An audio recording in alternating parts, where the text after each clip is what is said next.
धर्म अपनाया था और सनातन धर्म के अंदर में पैदा हुआ था। मुझे पौराणिकता महसूस होती है जब मैं अच्छे औहदे पर होने के बाद भी, अच्छे पद पर होने के बाद भी भगवान को नमन करता हूं, उसका भजन करता हूं। कामदेव बहुत ऊंचे पद पर बैठे हैं, परंतु गुरु की शरणागति ग्रहण करने में उनको थोड़ा सा शर्मता महसूस हो रही है। मैं और गुरु की शरणागति, गुरु के चरण में जाने से मिलता क्या है? क्या होता है गुरु के चरण पकड़ लेने से? क्या होता है गुरु की शरणागति ग्रहण कर लेने से? क्या होता है गुरु घर के टिक्कड़ खा लेने से? क्या होता है गुरु के घर की मात्र खिचड़ी को, प्रसाद को पा लेने से? क्या होता है गुरु के दरवाजे का मात्र जल पी लेने से? क्या होता है गुरु के चरणों की रज को मस्तक चढ़ा लेने से? होता क्या है? अगर एक प्रसंग आपके ध्यान में हो, स्वामी समर्थ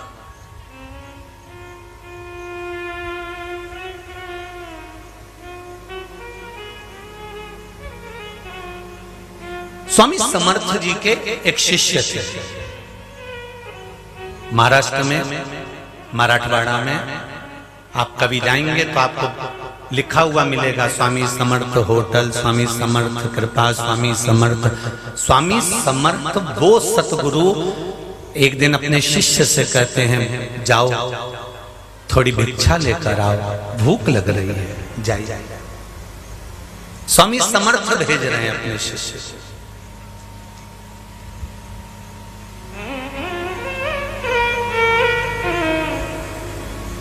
भिक्षा लेने के लिए शिष्य गया। भिक्षा का भी एक नियम होता है कि कितने दरवाजे से मांगना है और कितना लेकर आना।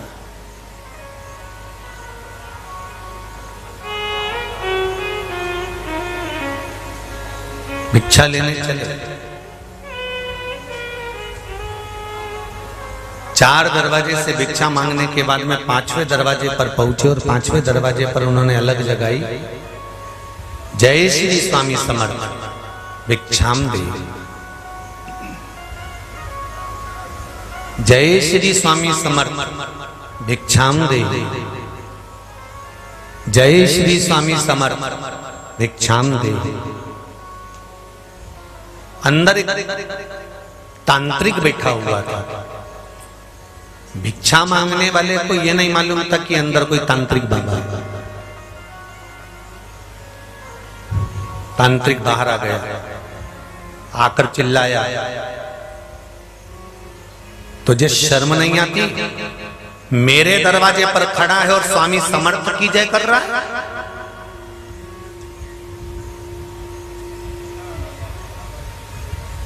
मेरे दरवाजे पर खड़ा होकर भिक्षा मांग रहा है, भिक्षा पात्र लेकर खड़ा है और दूसरे की जय जयकार कर रहा है, स्वामी समर्थ की जय जयकार।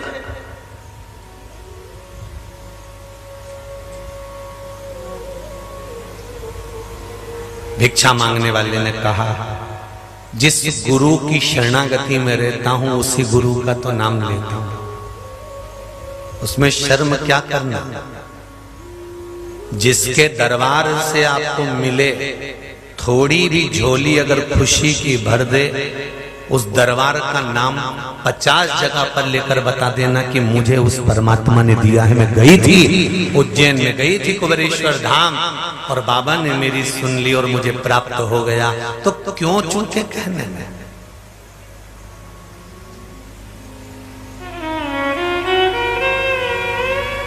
एक छोटी सी नथ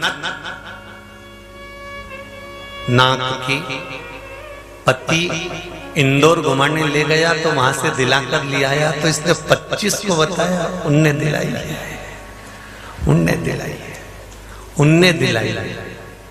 मायके गई, सबने कहा बहुत अच्छी लग रही है ना। हम दोनों गए थे ना इंदौर, तो सराफा से लेके आए, उनने दिलाई है। अच्छा,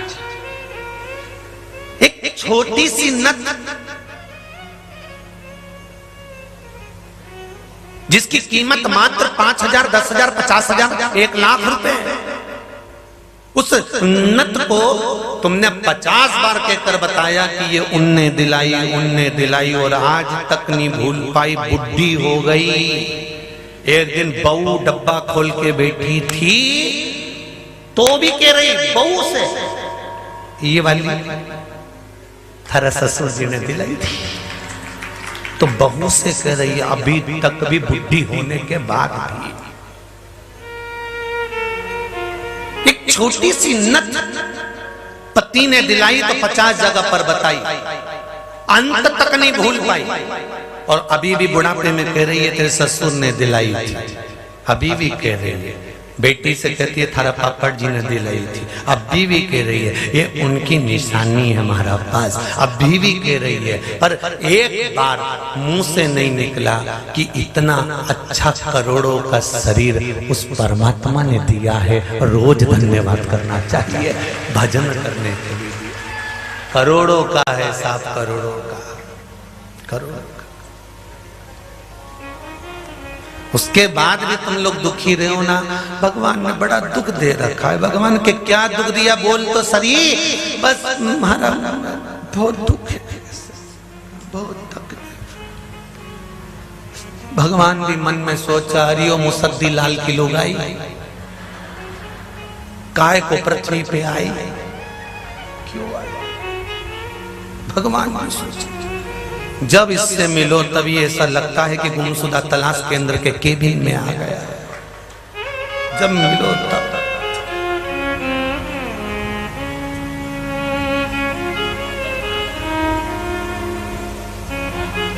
दुख भी होना।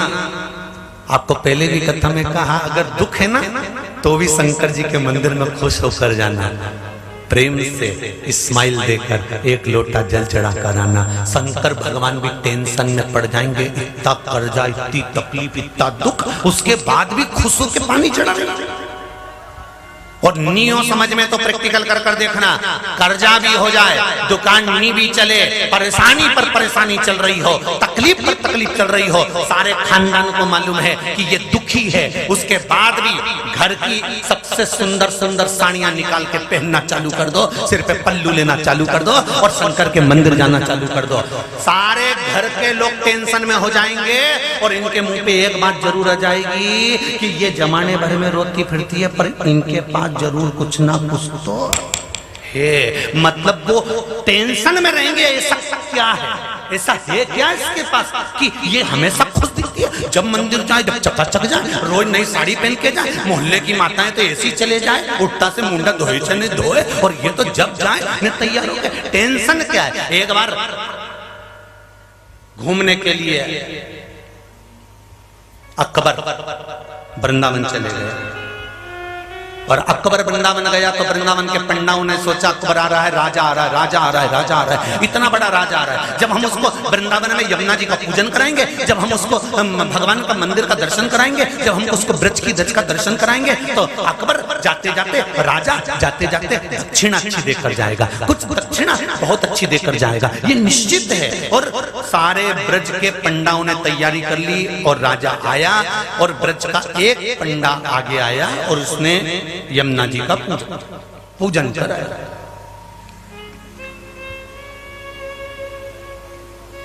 यमुना जी का पूजन कराया, वृंदावन का दर्शन कराया।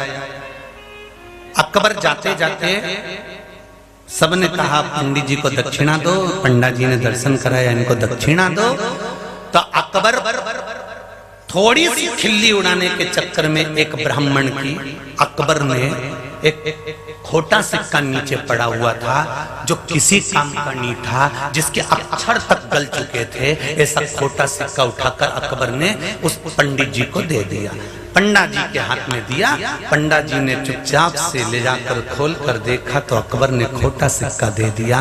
पंडित जी ने सोचा दे दिया तो क्या हुआ, पर यह बात मैं किसी को नहीं बताऊंगा कि राजा होकर उसने मुझे खोटा सिक्का दिया और उसने छुपा के जेब में रख लिया। दोस्तों ने पूछा तुझे क्या देकर गया है, इतने में पंडा जी ने कह दिया ऐसी चीज देके चले गया कि जिंदगी में कभी किसी के पास नहीं होगी, ऐसी चीज देकर गया है। मेरे को ऐसी चीज देकर गया है जो जिंदगी भर खत्म नहीं होगी। मुझे ऐसी चीज देकर गया है जो जिंदगी भर खर्च नहीं होगी, ऐसी चीज देकर गया है मैं बता नहीं सकता। अब तो पूरे वृंदावन में खबर हो गई। अकबर अपने नगर में पहुंच गया। नगर में पहुंचते से धीरे धीरे 15 दिन 20 दिन 6 महीने में खबर अकबर की रानी के पास पहुंच गई। और अकबर की रानी ने राजा से कहा, सुनो इधर आओ। बोलो बेगम क्या हो गया? उस आखिर तुम्हारे पास में तुमने मुझसे क्या छुपा कर रखा था वो बताओ। अकबर ने कहा, तुमसे तो कोई बात छुपी नहीं। सबसे कीमती चीज जो कभी नहीं खर्च होगी उसे कोई खर्च ही नहीं कर सकता, ऐसी चीज तुम वृंदावन के पंडा को देकर आ गए। कुछ भी हो जाए मुझे वो ला, चाहे कुछ भी हो जाए। अकबर ने अपने दूतों को भेजा, जाओ वृंदावन के पंडा को बुलाओ। पंडा जी को बुलाया।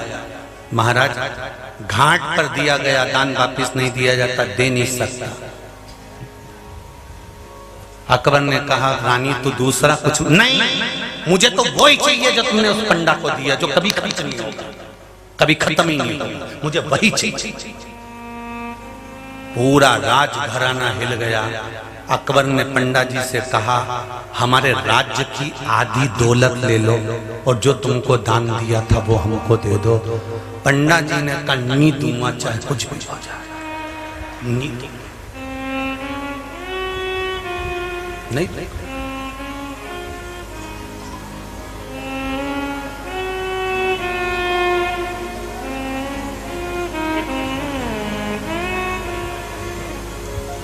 दुनिया एक खोटा सिक्का पाकर भी पंडा जी अगर खुश रहते हैं और इतने प्रसन्न रहते थे कि अकबर का पूरा राजमहल हिल गया था मात्र खोटे सिक्के के चक्कर में। तो तुम्हारे पास अगर दुख आ भी जाए ना तो तुम अगर प्रसन्न दिखना चालू हो जाओ तो तुम्हारे मोहल्ले के आधे लोग तो तुम्हारे चक्कर में सुसाइड कर लेंगे कि इतनी खुश कैसे दिख रही।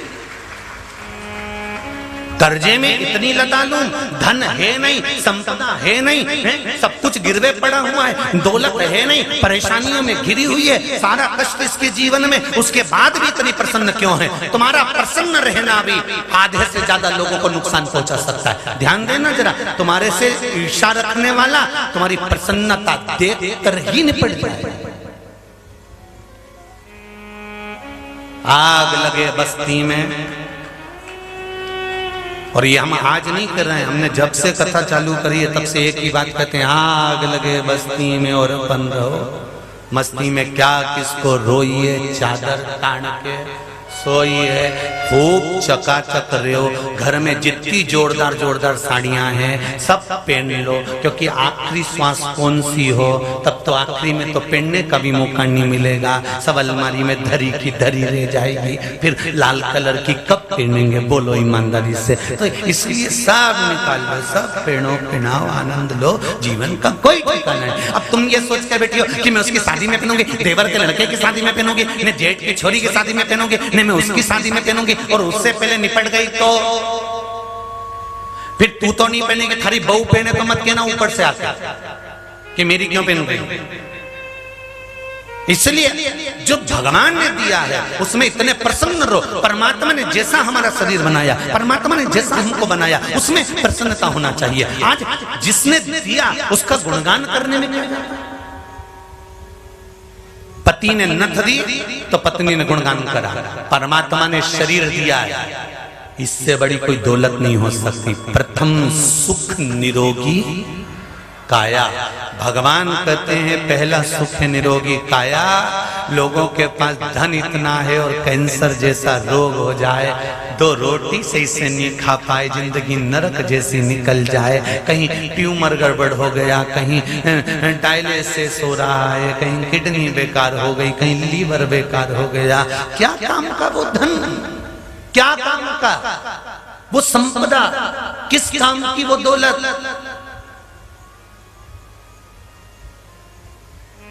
किस काम का वो वैभव।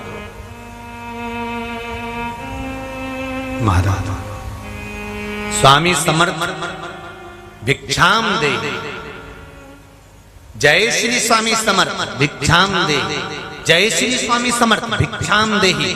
बार बार भिक्षा मांगी गई, बार बार कहा गया भिक्षा दे दो, भिक्षा दे दो, भिक्षा दे दो। तांत्रिक अंदर निकल कर बाहर आ गया, तुझे शर्म नहीं आती? दूसरे का जय जय घोष करता और मेरे दरवाजे से भिक्षा मांगता है, तुझे सोचना चाहिए। शिष्य ने कहा, जिस गुरु का चेला हूं उसका जय घोष करने में क्या जाता है? अगर मेरा शंकर मुझे दे रहा है तो श्री शिवाय नमस्तुभ्यं बोलने में क्या जाता है? अगर वो दे रहा है तो नमः शिवाय, ओम नमः शिवाय, षडाक्षर मंत्र, पंचाक्षर मंत्र, द्वादशाक्षर मंत्र बोलने में क्या जाता है? वो दे रहा है तो उसका गुणगान क्यों ना करें? मेरे बाबा दया करना, मैं तेरे भरोसे हूँ। मेरे भोले दया करना,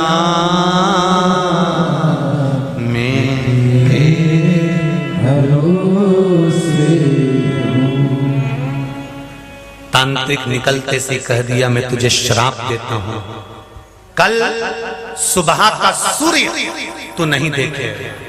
मेरे दरवाजे पर आकर तू दूसरे का जय घोष करता है, कल का सूर्य नहीं देख पाएगा, ये मेरा श्राप है तुझको। सारे नगर में बात हो गई, अरे वो तांत्रिक जिसको श्राप देता है वो मर जाता है। कई लोग मर गए और ये भी मर जाएगा। आज जब वापिस शिष्य लौट कर आए, स्वामी समर्थ बैठे हुए थे, पूछा, बेटा भिक्षा लाए हो? गुरुजी आज भिक्षा में अपनी मौत मांग कर लाया। भिक्षा में मौत? हाँ, एक दरवाजे पर गया था, उसने मुझे श्राप दे दिया, कल का सूर्य नहीं देख पाएगा। ओहो गुरुजी, मैं कल मर जाऊंगा। स्वामी समर्थ ने कहा, कितने दरवाजे पर तुझे मौत दी गई है? एक कोई मिला था, उसने श्राप दे दिया। बाकी का खाने का सामान भिक्षा गुरुजी ये पात्र में। गुरुजी ने कहा, पात्र दे, बहुत तेज भूख लग रही है, मुझे भोजन करना है। स्वामी समर्थ ने भोजन निकाला, पाया, चेले को दिया, ले तुम भी पाओ। गुरुजी कल मरना है और तुम कह रहे हो कि भोजन करूं, एक अन्न का दाना मुंह में कैसे जाएगा? अगर कल मरना है तो मैं कैसे भोजन कर सकता हूँ? गुरुजी ने कहा, मरना तो व्यक्ति को है, इसलिए भोजन तो करो, मरेंगे जब देखा जाएगा, तुम तो करो। देखिए वही शब्द आ गए, जो होगा जम के बोलो जरा, देखा जाएगा।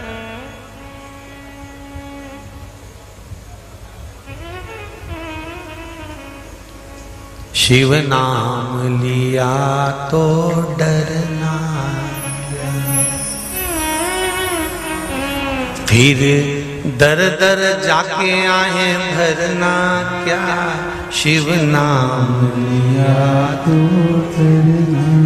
अगर शंकर का नाम लिया है तो फिर डरना नहीं है, फिर जगत में जाके हमें आए नहीं भरना, रोना नहीं। फिर क्या सोचा?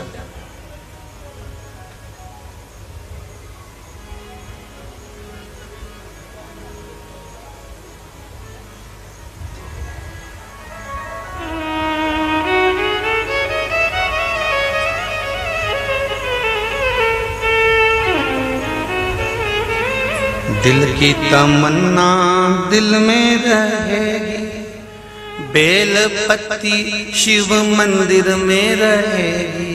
फिर कहाँ जाना? शिव के चरणारविंद का स्मरण। क्या सोच, क्या विचार? गुरुजी ने भरपेट भोजन करा, चेला नहीं खाया। गुरुजी ने कहा, शिष्य से सुन, नींद आ रही है। गुरु देखो कितना प्रबल होता है, मौत को देख रहा है कि चेला मरने वाला है तो भी उत्सव मना रहा है। सुन, मुझे नींद आ रही है, थोड़ी देर चरण दबा देगा क्या?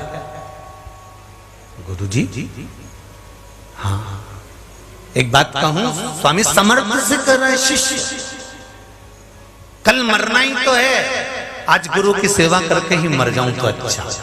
तो गुरु जी ने भी कह दिया, पक्का, बिल्कुल पक्का, चरण मत छोड़ना मेरे, पूरी रात दबाते रहना, पूरी रात, 1 मिनट के लिए छोड़कर मत जाना, मेरे पांव बहुत दुख रहे हैं। गुरु जी चिंता मत करो, अब मरना ही तो है, तो पांव दबा दबा के मरी, मरना ही तो है, पांव दबा दबा कर मर जाऊं तो अच्छा। गुरु जी ने कहा चरण मत छोड़ कर जाना, चाहे मैं भले सो जाऊं, नहीं छोड़ूंगा गुरु जी, चाहे कुछ भी हो जाए। अब ये चरण दबाने लगा, रात्रि का पहला पहर आया, तांत्रिक को याद आया कि स्वामी समर्थ का शिष्य और आज मरने जा रहा है मेरे श्राप से। तो उसने तुरंत मौत को भेजा तांत्रिक, और मौत को भेजा तो एक स्त्री का रूप रखकर भेजा, इतनी सुंदर, इतनी सुंदर, इतनी सुंदर, करोड़ों का धन लेकर सोने के हंडे में सोना भरकर पहुंच गई। स्वामी समर्थ की कुटिया के बाहर जाकर खड़ी हो गई, आवाज लगाने लगी शिष्य को, आओ मेरे पास में इतना सारा धन है, ये तुम्हारे लिए लेकर आई हूं, सब तुम्हारा है, तुम रख लो, इसको अपने पास रखो। इतनी सुंदर थी, नैनों के इशारे कर रही थी, बार बार बुला रही थी, बार बार आकर्षित कर रही थी। स्वामी समर्थ के शिष्य ने कहा, मैं गुरुजी के पांव दबा रहा हूं, आ नहीं सकता, एक काम करो ना, तुम अंदर आकर यहीं रख के चली जाओ, मैं पांव दबाकर सुबह उठूंगा तब ले लूंगा, इतने में तो तुम्हें चाहिए तो अब भी दूंगी, नहीं तो मैं जा रही हूं। उसने कहा भले चले जाओ पर मैं उठूंगा नहीं। मौत आई, दरवाजे से निकल कर चली गई, पांव दबते रहे। तांत्रिक ने विचार करा, मेरा पहला बार खाली चले गया, दूसरा बार लगाने के लिए उसने प्रयास करा, और जो शिष्य था उसकी मां का रूप रखकर एक स्त्री को भेज दिया, और मां बाहर खड़ी होकर बोली, बेटा, पुत्र, पुत्र, बेटा। इतने में चरण दबाते दबाते शिष्य ने देखा मेरी मां आई है, मां आप आई हो? हाँ बेटा, मैं चाहती हूं, मैंने सुना है कि कल तू मर जाएगा, इसलिए मैं तुझे गले लगाने के लिए आई हूं, आजा मेरे से गले लग जा बेटा। स्वामी समर्थ का शिष्य चरण दबाते दबाते कहते हैं, मां मैं बाहर नहीं आ सकता, अभी मैं गुरु की सेवा कर रहा हूं, मैं तेरी मां हूं। शिष्य ने कहा, मां, जब शिष्य गुरु के घर पर रहता है तो माँ माँ नहीं होती, गुरु माता और पिता दोनों बन जाते हैं, इसलिए मैं आ नहीं सकता, मैं चरण नहीं छोड़ सकता। माँ भी चली गई, अब तो और आग बबूला हो गया तांत्रिक। तांत्रिक ने सोचा ऐसा नहीं हो सकता, आखिरी पहर चल रहा है रात्रि का, और तांत्रिक ने अब राक्षस को भेज दिया, असुर को। मौत घूमती घूमती असुर का रूप रखकर चली गई। उसने भी बहुत तरह से डराया, धमकाया, ले जाना चाहा, पर शिष्य ने चरण नहीं छोड़ा, वापिस लौट कर चले गया। सुबेरे चिड़िया चहकने लगी, सूरज निकल गया। स्वामी समर्थ उठकर बोले, बेटा तू मरा नहीं, तेरे प्राण नहीं छूटे। शिष्य कहता है, जब तक गुरु के चरण पकड़ कर रखे हैं तो मौत भी क्या कर सकती है, कहां से आएगी? अगर गुरु का चरण पकड़ कर रखा है तो मृत्यु कहां है? अकाल मृत्यु वो मरे जो काम करे चंडाल का, काल उसका क्या बिगाड़े जो भक्त हो महा काल का। अगर आपने शंकर को गुरु मान लिया है, शिव शंकर को गुरु मान लिया है, मेरे केदारेश्वर को, मेरे विश्वनाथ को, मेरे कुबेरेश्वर भंडारी को, मेरे महाकाल राजा को गुरु मान लिया है, शंकर की शिव महापुराण के शब्दों को गुरु मान लिया है, शंकर के वाक्यों को, शंकर के शब्दों को गुरु मान लिया है, कुबेरेश्वर धाम की इस रज को गुरु मान लिया है, महाकाल बाबा के चरणारविंद को गुरु मान लिया है, काशी विश्वनाथ के उस शिवलिंग को गुरु मान लिया है, शंकर के शब्दों को गुरु मान लिया है, तो बिल्कुल चिंता मत करना। इस गुरु को पकड़ कर रखना, उसके चरण को पकड़ कर रखना, यह पक्का है कि जिंदगी में दुख नहीं आ सकता, सुख की अनुभूति होती ही रहेगी, खुशियां मिलती रहेगी, प्रसन्नता आती रहेगी जीवन में। कभी